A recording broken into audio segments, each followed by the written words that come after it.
क्या एक साधारण सा बस कंडक्टर भारतीय सिनेमा का सबसे बड़ा सुपरस्टार बन सकता है? सवाल तो यही है। आज हम जिनकी बात कर रहे हैं उन्हें लोग थलाइवा कहते हैं, रजनीकांत। आज हम शिवाजीराव गायकवाड़ के रजनीकांत बनने के इस पूरे सफर को समझने की कोशिश करेंगे। और ये कहानी सिर्फ स्टारडम की नहीं है, ये गरीबी, संघर्ष और एक जबरदस्त इच्छा शक्ति की कहानी है। बिल्कुल। और ये सिर्फ एक फिल्मी कहानी का विश्लेषण नहीं है, ये एक तरह से एक सांस्कृतिक घटना को समझने की कोशिश है कि आखिर उनकी शख्सियत में ऐसा क्या जादू है जो पीढ़ी दर पीढ़ी चलता ही जा रहा है। तो चलिए शुरू से शुरू करते हैं। जन्म हुआ बेंगलुरु में 12 दिसंबर 1950 को एक बहुत ही साधारण मराठी परिवार में। जी। पिता रामोजी आओ एक पुलिस कांस्टेबल थे जी। और परिवार की आर्थिक हालत अच्छी नहीं थी, काफी तंगी थी। और कहते हैं कि बचपन में वो शरारती तो थे लेकिन दिल के बहुत साफ थे, हमेशा दूसरों की मदद करने को तैयार। पर गरीबी का असर तो था ही, कभी कभी खाने तक की कमी हो जाती थी। हाँ, और देखिए यही शुरुआती संघर्ष एक तरह से उनके चरित्र की नींव बना। गरीबी ने उनके सपनों को छोटा नहीं किया, बल्कि शायद उन्हें और बड़ा देखने की हिम्मत दी। फिर बहुत ही कम उम्र में उनकी माँ का निधन हो गया। ये उनके लिए एक बहुत बड़ा झटका था। बहुत बड़ा। और घर की हालत और खराब हो गई तो उन्हें छोटे मोटे काम करने पड़े, बढ़ई का काम, कुली का काम, मजदूरी भी की उन्होंने। और ये जो दौर था ना, जहाँ उन्होंने जमीनी हकीकत को इतने करीब से देखा, मुझे लगता है ये अनुभव बाद में उनके किरदारों में भी झलका। बिल्कुल झलका। उन्होंने वो जिंदगी जी थी जो वो पर्दे पे दिखा रहे थे, वो बनावटी नहीं लगता था। और फिर उन्हें बैंगलोर ट्रांसपोर्ट सर्विस में बस कंडक्टर की नौकरी मिली।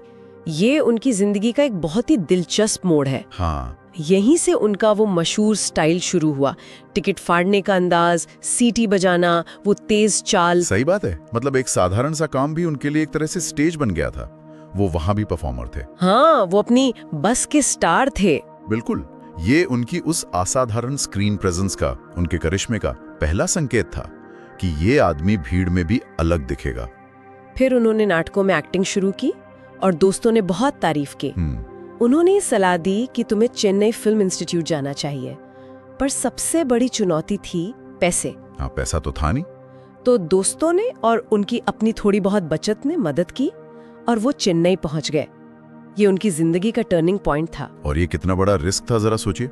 एक स्थिर सरकारी नौकरी छोड़कर एक ऐसी दुनिया में जाना जिसका कोई भविष्य नहीं पता। हिम्मत तो थी। ये सिर्फ जुनून नहीं था, ये खुद पर एक अंधा विश्वास था। चेन्नई में उनकी मुलाकात हुई लेजेंडरी डायरेक्टर के बालाचंदर से। जी। उन्होंने शिवाजी में कुछ ऐसा देखा जो किसी और ने नहीं देखा, और उन्होंने एक सलाह दी जो शायद उनकी जिंदगी बदल गई उससे। उन्होंने कहा, तुम में आग है लेकिन पहले तमिल सीखो। इस एक लाइन का मतलब बहुत गहरा है। हाँ। देखिए, बालाचंदर ये भी कह सकते थे कि अपनी एक्टिंग सुधारो या डायलॉग डिलीवरी पर काम करो, लेकिन उन्होंने कहा तमिल सीखो। वो जानते थे कि अगर इस मराठी लड़के को तमिल दिलों पर राज करना है तो उसे सिर्फ भाषा नहीं बल्कि संस्कृति को अपनाना होगा। बिल्कुल, उसे यहाँ की आत्मा को समझना होगा। और इसी एक कदम ने उनके लिए वो रास्ता खोला जो उन्हें थलाइवा बनाने वाला था। उनकी पहली फिल्म थी अपूर्वा रागनगल 1975 में। रोल बहुत छोटा था पर बहुत ही प्रभावशाली था।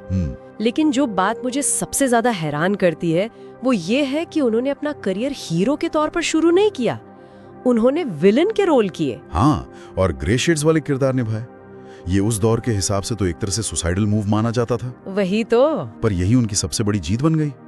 जब वो विलन बनकर हीरो को पीटते थे ना, तो दर्शकों को मजा आता था। उनकी स्क्रीन प्रेजेंस इतनी जबरदस्त थी कि वो हीरो पर भारी पड़ते थे। मतलब लोगों ने उनके किरदार में नहीं बल्कि रजनीकांत में ही हीरो देख लिया। एग्जैक्टली। उन्होंने ये साबित कर दिया कि हीरो बनने के लिए अच्छा होना जरूरी नहीं है, दमदार होना जरूरी है। और 80 के दशक तक आते आते वो दक्षिण भारत के सबसे बड़े सुपरस्टार बन चुके थे। फिर उन्होंने हिंदी सिनेमा में भी कदम रखा, अंधा कानून, चालबाज, हम जैसी सफल फिल्में की। जी। लेकिन फिर 90 के दशक के आखिर में उनके करियर में एक गिरावट आई।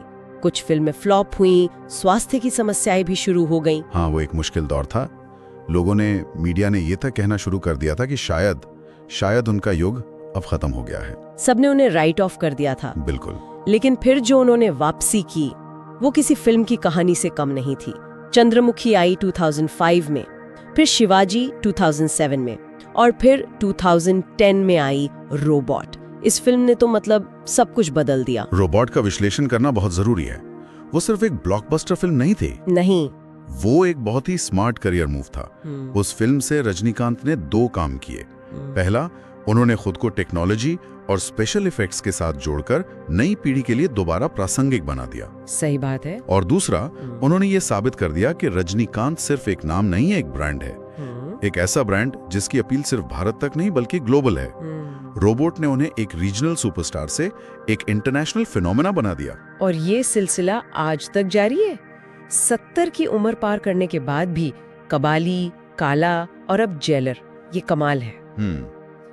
लेकिन पर्दे के इस भगवान के अलावा एक और रजनीकांत है, असल जिंदगी के शिवाजी राव, जो आज भी सफेद धोती कुर्ते में बिना विग के एक आम इंसान की तरह रहते हैं। और यही विरोधाभास उनकी सबसे बड़ी ताकत है। अच्छा, ये उनके फैंस को कंफ्यूज नहीं करता? नहीं, कंफ्यूज नहीं करता, बल्कि उनके रिश्ते को और मजबूत करता है। अच्छा, पर्दे पर वो सब कुछ कर सकते हैं जो अकल्पनीय है, लेकिन जैसे ही कैमरा बंद होता है वो वापस शिवाजी राव बन जाते हैं। ये सादगी उनके प्रशंसकों को ये संदेश देती है कि आप कितने भी बड़े क्यों ना हो जाएं, अपनी जड़ें कभी मत भूलो। असल में उनकी असलियत ही उनका सबसे बड़ा करिश्मा है। उन्हें पद्म भूषण, पद्म विभूषण और दादा साहब फाल्के पुरस्कार जैसे बड़े बड़े सम्मान मिले हैं। जी, पर जैसा हमने शुरू में कहा था, सबसे बड़ा सम्मान तो लोगों का प्यार है।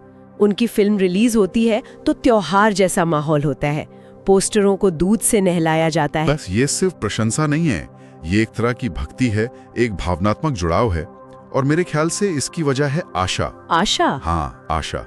रजनीकांत की कहानी क्या है? एक साधारण बस कंडक्टर के असाधारण बनने की कहानी।